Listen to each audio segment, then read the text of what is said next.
Rejeição. Quem nunca sofreu o mal da rejeição? Quem nunca foi rejeitado por uma namorada, por um namorado, por um amigo, por uma pessoa querida ou por uma pessoa estranha? Hoje eu quero falar sobre a rejeição e os seus males. Você já me conhece, eu sou o Guilherme, sou neuropsicanalista, sou psicanalista e falaremos um pouquinho para compreender sobre a rejeição e os seus males. Quando nós falamos sobre rejeição, percebemos que a rejeição é algo mais comum do que nós podemos imaginar. Muitas pessoas, em todos os dias, em todos os momentos, são vítimas deste mal que assola a nossa sociedade de forma intensa. E a gravidade do efeito maléfico da rejeição, ela vem por pelo menos 3 fatores basilares. O primeiro fator, do aspecto da rejeição, se ela vai ter uma potencialidade ou um poder maior em mim, é quem me rejeitou. Eu fui rejeitado por quem? Quem foi a pessoa que me rejeitou? Ora, se a pessoa que me rejeitou foi uma pessoa amada, que eu a amo, que eu considero, essa dor vai ser intensa. Se essa pessoa que me rejeitou é uma pessoa que eu vejo de tempos em tempos, que eu não tenho muito contato, que eu não tenho nem afinidade, esta dor não vai ser intensa. Então, o primeiro fator ao sermos rejeitados é entender, perceber e nos perguntar quem nos rejeitou. Eu fui rejeitado por quem? Essa pessoa tem importância na minha vida? Essa pessoa tem um significado na minha vida? A segunda questão é sobre a gravidade da rejeição. Qual foi a gravidade desta rejeição? Essa rejeição, ela tocou na minha moral, ela tocou no meu caráter, ela tocou na minha persona.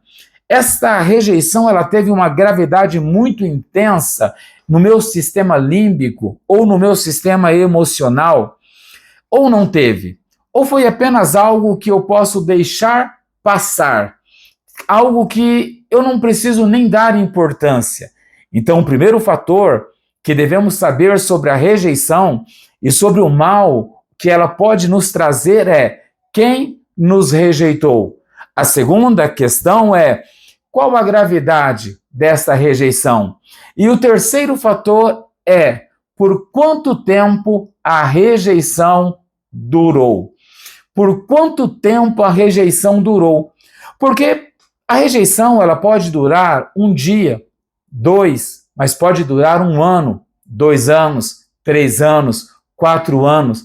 A pessoa pode viver uma relação tóxica vários anos consecutivos dentro de um sistema de rejeição tóxico que literalmente vai causar um mal profundo em sua alma, em suas emoções, e ela vai se encarcerar na pior prisão do mundo, que é a prisão interna, a prisão emocional. Então devemos estar atentos sobre a rejeição. Primeiro fator é quem nos rejeitou. Segundo fator é qual foi a gravidade desta rejeição. Terceiro fator é por quanto tempo essa rejeição durou, permaneceu na minha vida. Falaremos então sobre o contexto da rejeição. Existem pelo menos 3 fatores basilares onde ocorre a rejeição. 3 fatores basilares onde ocorre a rejeição. O primeiro fator é um fator freudiano clássico, que é e que são, na verdade, os pais. Os pais, eles são as primeiras pessoas que intencionalmente ou não intencionalmente acaba gerando na criança, na sua primeira infância, na sua primeira agência socializadora, que é a casa, este sentimento de rejeição. Tudo isso porque os pais ou os cuidadores são aqueles que devem prover o afeto. Porque são os pais e os cuidadores que se tornam um dos pilares e referenciais mais importantes do afeto sobre aquela criança, sobre o seu próprio filho, pois ele promove segurança emocional. Então, o afeto, ele vai promover para a criança, para o adolescente, uma segurança emocional, uma segurança psíquica, que vai gerar também uma autoestima. Ele vai ter uma autoestima bacana, ele vai ter uma segurança em falar, em se posicionar diante da sociedade. Ele vai conseguir gerar e produzir vínculos saudáveis. Como dar demonstração de afeto aos filhos? E para que eu possa gerar tudo isso, eu preciso dar demonstrações de afeto aos meus filhos. Ora, se os pais, nós, e eu sou pai, entendemos que nós somos os primeiros geradores de rejeição dos filhos, porque quantas pessoas chegam no consultório traumatizados por causa do pai, por causa da mãe, porque se sentiram rejeitados na sua primeira infância, na adolescência e até mesmo na vida adulta, porque os pais não promoveram o afeto necessário, não promoveram os pilares necessários para formar psiquicamente e emocionalmente uma estrutura firme nos seus próprios filhos para que eles possam crescer saudáveis. E para que eu possa demonstrar este afeto que o meu filho ou a minha filha precisa muito. Primeiro ponto, a demonstração do afeto, ela vem pela presença. Eu demonstro afeto para a criança, para o adolescente, com a minha presença e com a minha atenção genuína. Porque não adianta estar presente, mas diante da televisão assistindo o jornal. Não adianta estar presente, mas diante de um console jogando videogame. Não adianta estar presente ouvindo música. A criança, o adolescente, para que ele possa entender que realmente ele está tendo o afeto necessário, para que ele possa entender que ele é amado, que ele é acolhido pela sua família, pela sua primeira agência socializadora. Ele precisa que os pais ou os cuidadores e todos os que estão envolvidos na criação dessa criança, elas possam participar da presença e da atenção genuína. A atenção precisa ser genuína. Então entenda, eu preciso dar presença e atenção genuína. Não é fingir que eu estou dando atenção, é realmente dar atenção a essa criança, dedicar tempo e tempo de qualidade aos nossos filhos e aos adolescentes e a todos da nossa casa. Precisamos ouvi-los, ouvir sobre as suas necessidades, ouvir sobre os seus dilemas, sobre os seus problemas, e precisamos ouvir com interesse, ouvir participando, conversando, aconselhando. Precisamos também adquirir o hábito de participar das suas atividades diárias, ajudando a construir no intelecto, na estrutura psíquica deles, a confiança, a autoconfiança e demonstrando que eles são importantes para nós. Então, o afeto representa a presença. O afeto representa a presença com atenção genuína. O afeto representa a dedicação de tempo com qualidade, ouvindo com interesse e participando das atividades dos nossos filhos, ajudando a construir aí essa estrutura psíquica forte sobre os nossos filhos. Uma outra questão que os nossos filhos necessitam são palavras de apoio e carinho. Os nossos filhos, eles precisam de palavras de apoio, eles precisam entender que nós os apoiamos sobre qualquer e toda situação. E precisa entender que nós temos carinho por eles, inclusive nas palavras que emitimos a ele. Expressar amor e encorajamento por meio das palavras. Então, as nossas palavras precisam ser de apoio e de carinho, e elas precisam expressar amor e encorajamento. Vai, meu filho, não deu certo hoje, mas vai dar certo depois. Vai, meu filho, você vai conseguir, você vai chegar lá.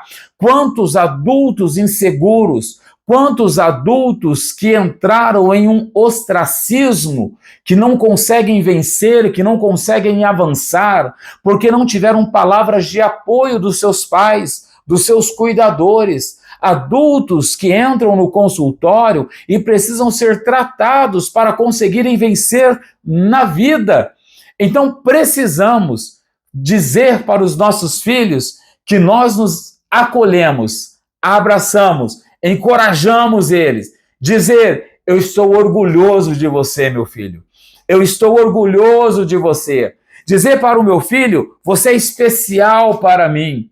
Uma outra coisa que os nossos filhos precisam são do toque físico, abraço.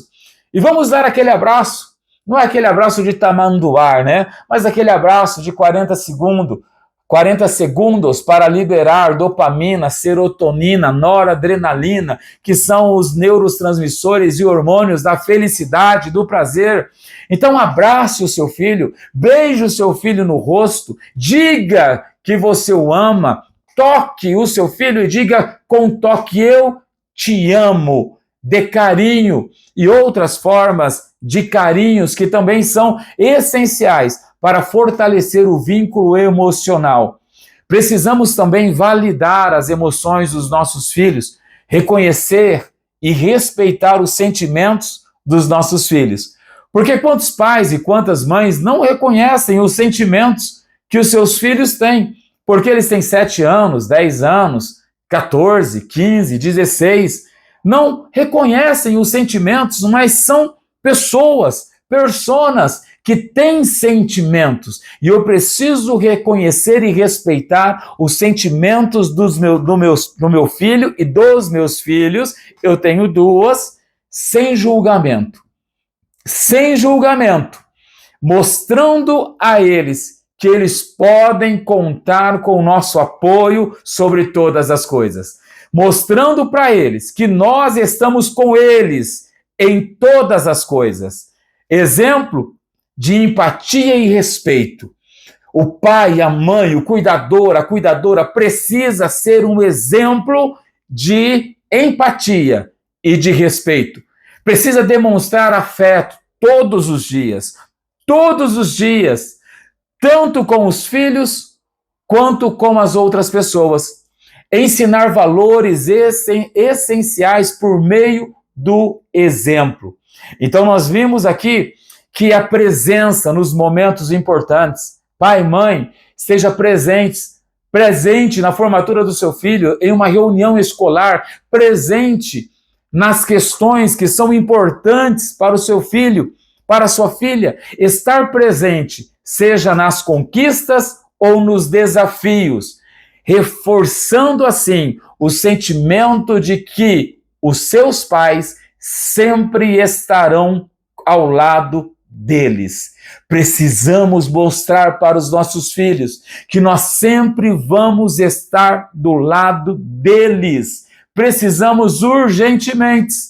Agora, se não fizermos isso, porque viemos de uma família disfuncional e acabamos por reproduzir em uma neurose de destino aquilo que nós aprendemos com os nossos pais e damos o mesmo tratamento, iremos repassar os nossos traumas aos nossos filhos.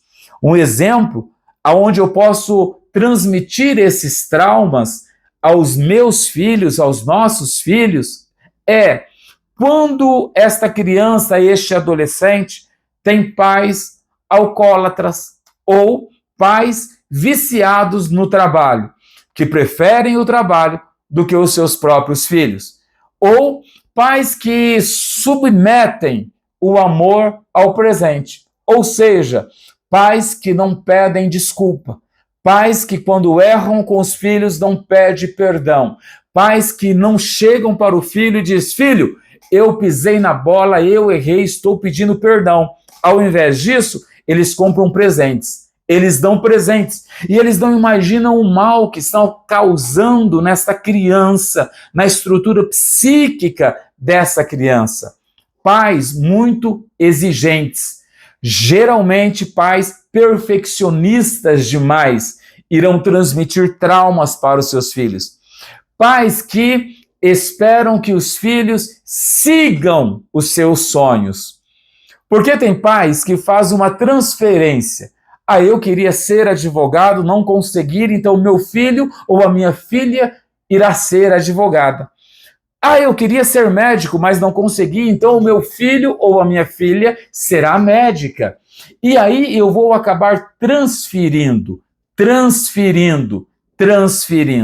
Muito cuidado. Vamos ter muito cuidado ao criar os nossos filhos, porque nós podemos gerar adultos extremamente traumatizados, adultos que não irão avançar na vida, adultos que irão ter 50 anos e ainda estarão na casa dos pais, jogando videogame, ainda estarão agindo como criança, como chamamos na clínica, adultos cêntricos, ou mais ou menos isso, esqueci o termo, mas adultos que não saíram da adolescência, ficaram fixados na adolescência. Então, o primeiro fator que gera trauma nos filhos são os pais. E aí, você sabia disso? Sabia de tudo isso? Se você não sabia, compartilhe com alguém, para que alguém possa saber. Existem mais duas questões essenciais na sociedade que eu vou falar depois, para que o vídeo não fique tão longo, tão extenso.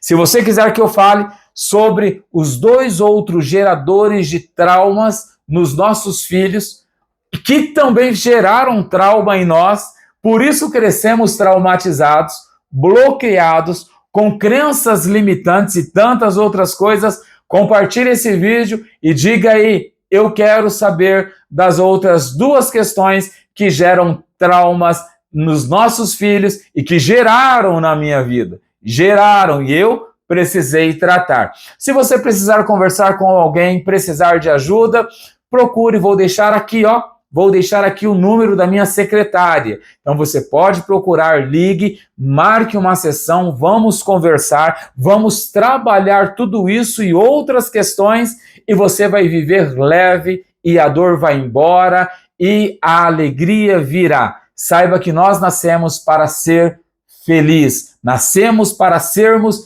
felizes. Fiquem com Deus então e até o próximo vídeo.